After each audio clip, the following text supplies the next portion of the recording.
Silakan duduk Bapak Ibu Saudara yang kasih Tuhan. Shalom. Coba sekali lagi lambaikan tangannya. Ya, tepuk teman sebelah kanan kirinya, katakan Anda luar biasa malam hari ini. Wow. Bapak Ibu yang dikasih Tuhan, saya teringat almarhum mama saya itu pernah berkata demikian ketika saya masih kecil. Ban, kamu harus berdoa ya sungguh-sungguh. Loh, kenapa, Ma? Karena mama percaya ketika doa itu dipanjatkan dengan benar, maka mujizat itu pasti terjadi. Amin. Dan mama berkata bahwa mama yakin anaknya mama suatu saat apapun profesimu itu, maka Tuhan akan pakai engkau berbicara, menceritakan kebenaran firman Tuhan bagi semua orang. Dan kalau saat ini saya boleh berdiri di hadapan Bapak Ibu Saudara, itu bukan karena kekuatan saya, tetapi saya percaya itu ada doa orang benar yang jika didoakan dengan sungguh-sungguh akan besar kuasa. Yang percaya berikan sorak-sorai bagi Tuhan kita. Berbicara mengenai doa yang benar, Bapak Ibu, firman Tuhan itu jelas banget di dalam Matius 6 ayat yang ke-9. Yuk kita buka ya. Kita ada 3 poin tentang doa. Kita tahu doa itu ada huruf D, O, dan yes. D sekarang ya. D itu dia yang ditinggikan. Dia yang apa Bapak Ibu?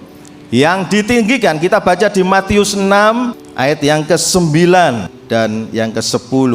Karena itu berdoalah demikian: Bapa kami yang di surga, dikuduskanlah namamu, datanglah kerajaanmu, jadilah kehendakmu di bumi seperti di surga. Begitu pentingnya menempatkan Tuhan itu di tempat yang pertama. Jadi ketika kita berdoa, fokus kita itu bukan pada diri sendiri. Fokus kita itu bukan Tuhan, aku mau hidupku diubahkan, bukan seperti itu. Tetapi ketika Bapak Ibu Saudara pertama kali Bapak Ibu tunduk berdoa, Tuhan engkau ditinggikan. Tuhan itu yang ditinggikan terlebih dahulu. Kenapa kok harus Tuhan Yesus yang ditinggikan? Bapak Ibu, siapa di sini yang menjamin kita bisa hidup 5-10 tahun lagi? Nggak ada yang tahu kan? Tapi hanya satu pribadi yang bisa mengenal kita dengan baik, yaitu Yesus. Oleh sebab itu setiap kita yang memanjatkan doa kita harus meninggikan terlebih dahulu Tuhan. Dia yang menciptakan saya, Dia yang menciptakan saudara. Tinggikan dulu. Berapa banyak kalau kita berdoa, doa yang pertama kita panjatkan, Tuhan aku butuh duit, Tuhan aku jengkel loh sama orang itu. Loh, kok yang pertama diungkapkan jengkelnya dulu? Justru yang harus ditinggikan adalah nama Tuhannya dulu. Bahkan Yesus dikatakan di ayat yang sebelumnya, kita baca ya, Yesus sudah menjelaskan bahwa fokus doa itu pada Kristus, bukan pada egoisme diri kita. Ya, ayo kita lihat di ayat yang kelima, Matius 6 ayat yang kelima. Dan apabila kamu berdoa, janganlah berdoa seperti orang munafik. Bukan saya mengatakan Bapak Ibu ya, kalau saya mengatakan mungkin Bapak Ibu tersinggung. Pastornya ngomong saya munafik. No. Ini perkataan firman Tuhan, dan firman Tuhan itu ya dan amin. Yang percaya katakan amin. Kita lanjut. Mereka suka mengucapkan doanya dengan berdiri dalam rumah-rumah ibadat dan pada tikungan-tikungan jalan raya supaya mereka dilihat orang. Aku berkata kepadamu, sesungguhnya mereka sudah mendapat upahnya. Ayat yang ke-6. Tetapi jika engkau berdoa, masuklah ke dalam kamarmu, tutuplah pintu dan berdoalah kepada Bapamu yang ada di tempat tersembunyi, maka Bapamu yang melihat yang tersembunyi akan membalasnya padamu. Artinya Bapak Ibu, ketika kita berdoa, ketika datang kepada Tuhan, fokus langsung kehidupan kita itu pada Tuhan dulu, bukan kepada diri sendiri. Seberat apapun permasalahan saudara, apapun itu masalahnya, mau masalah pekerjaan, mau masalah keluarga, mau masalah anak belum dapat jodoh, atau masalah kesehatan, begitu Anda berdoa datang pada Tuhan, hal pertama yang harus kita lakukan yaitu fokus kepada Yesus. Yesus yang layak ditinggikan. Karena apa? Karena Yesus itu adalah pusat kehidupan kita. Amin. Amin. Kok enggak yakin? Yesus itu pusatnya kehidupan kita. Kita tanpa ada Yesus, Bapak Ibu, kita itu tidak bisa apa-apa. Jesus is the center of my life. Jesus is the center of my life. From beginning to the end, and it's always been you, Jesus. Amin. Jesus. Lagi yuk katakan sama-sama. Jesus is the center of. Ayo kuatkan suaranya, kuatkan imanmu. Jesus is the center of. Nice. From beginning to the end, and it's always been you, Jesus.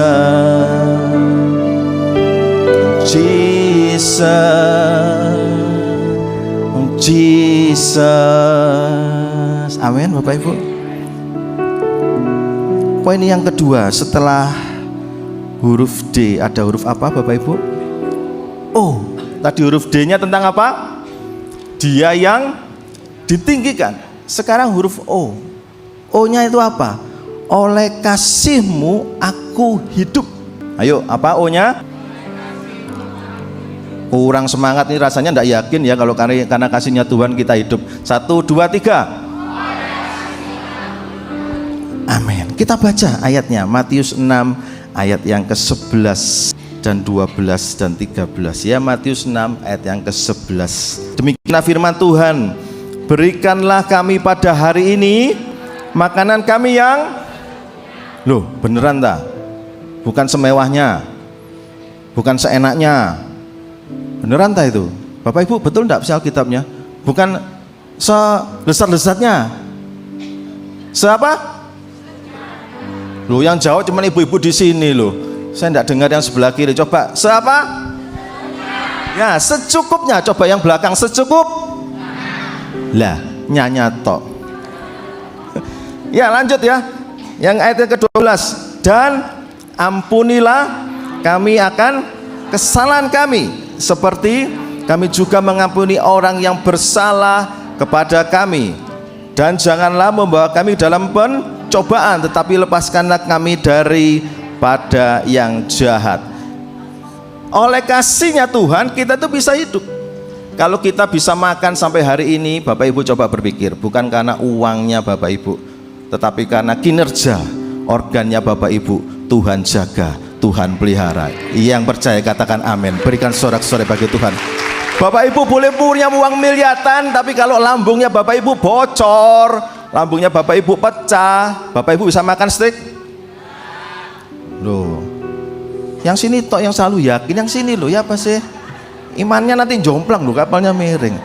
Kalau Bapak Ibu punya uang miliaran, lambungnya bocor, Bapak Ibu bisa makan apa enggak?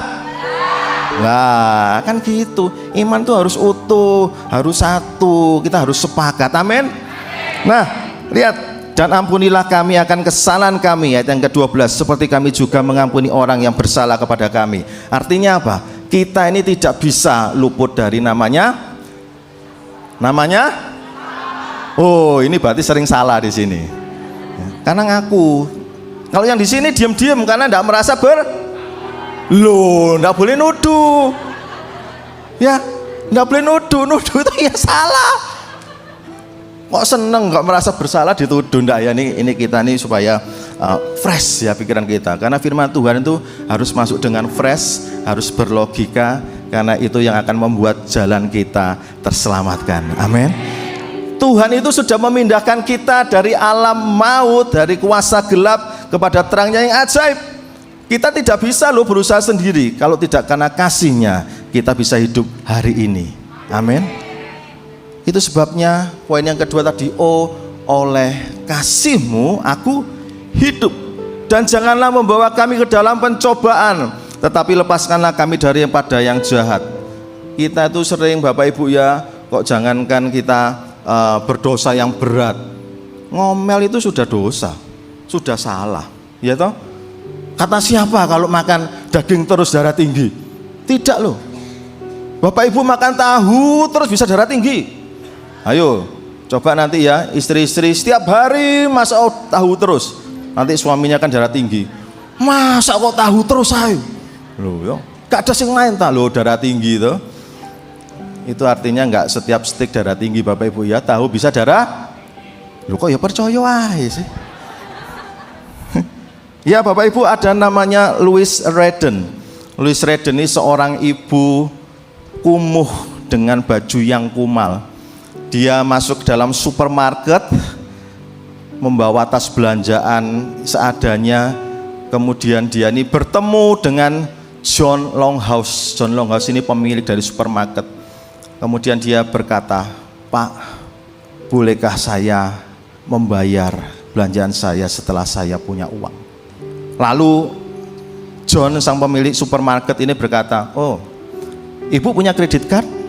"Tidak, saya tidak punya. Suami saya sakit keras dan saya harus membiayai anak-anak saya yang berjumlah 7 orang. John berkata, "Tidak bisa. Ibu tidak punya kredit card, tidak punya garansi. Saya tidak bisa memberikan ibu belanja dengan gratis." Lalu ternyata Bapak Ibu, di sebelahnya kasir itu ada seorang pemuda. Dia melihat dan berkata kepada John, "Bilnya saya yang bayar." John kaget, "Loh, kenapa kok saya kalah ya sama orang itu?" Terus dia berkata, enggak usah, saya yang aja yang bayar." Wah, Johnnya begitu. Lalu John dengan sedikit menyindir pada ibu yang kumuh tadi, "Bu, ibu punya daftar belanjaan enggak kertasnya?" "Punya." "Oke. Kertas itu kan pasti ada beratnya ya Bapak Ibu ya." Si John berkata, "Taruh kertas belanjaanmu di timbangan ini, nanti saya akan bayar sesuai dengan berat timbangannya itu." Lihat, kelihatannya mau nolong ya, tetapi enggak nolong itu.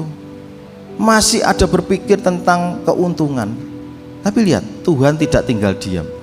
Ketika ibu kumuh itu menempatkan kertas itu di timbangan, timbangannya enggak goyang sama sekali, malah bergetar, dia angkanya turun. Si John kaget. Dia bilang kepada pemuda tadi, "I cannot believe it." "Kenapa kok bisa begini?" Karena jarumnya bergetar turun. Lalu ibu ini kesempatan.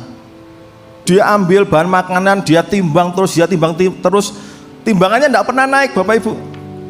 Timbangannya tidak pernah naik. Akhirnya John ini menyerah. Dia berkata, "Oke, belanjaan ini untukmu."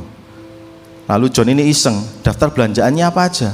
Bapak Ibu, ketika kertas ini dibuka, tidak ada daftar belanjaannya, tapi ada sebuah tulisan, "Tuhan, kuserahkan hidup hamba-Mu ke dalam tangan.